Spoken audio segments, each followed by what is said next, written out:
The man suddenly noticed that a mysterious pattern had appeared in his cornfields, as though a series of giant wings, tightly intertwined, caught his attention. What made the situation even stranger was the absence of machine tracks or human presence nearby. Despite that, the man didn't care, considering it only a prank by his unlucky neighbor. However, the sudden and strange behavior of the dog, showing an inexplicable obsession and biting the air, aroused a bad feeling. Until late at night, his daughter suddenly appeared, claiming that someone had contaminated the water in her glass. David tried to reassure his daughter, attributing the incident to a mere nightmare. But in the middle of his explanation, he suddenly noticed a dark shadow on the roof. Waking up his brother, David shared the news that the mysterious intruder who had destroyed the cornfield had returned. They decided then to organize a spectacle, a two-sided attack approaching the center from each end. However, when they met, they found no sign of anyone, only a dark figure that jumped onto the roof and disappeared. As it jumped from the roof behind them, the figure accidentally touched the swing and headed for the roof. Only at that moment did the dog wake up and bark towards the field. David instructed his brother to stay home to protect the children, while he, with a flashlight, carefully entered the cornfield.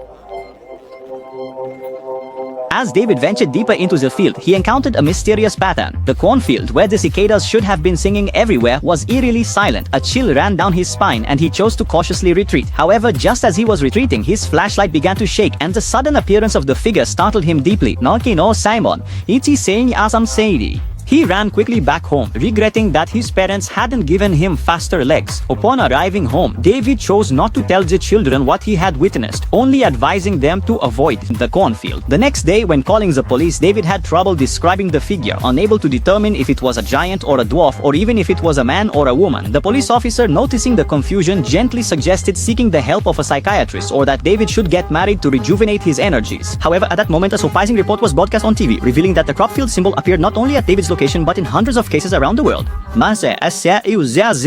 The policewoman, perplexed, questioned whether it was an elaborate gang prank or a real alien invasion. Meanwhile, David received a call from his neighbor. However, there was no sound on the other end of the line. This bad feeling led David to decide to go to the neighbor's house to investigate personally. Upon arriving there, he noticed that the door was unlocked and his calls were not answered. Looking out the window, he saw the house completely destroyed. Determined, David decided to find out what was happening.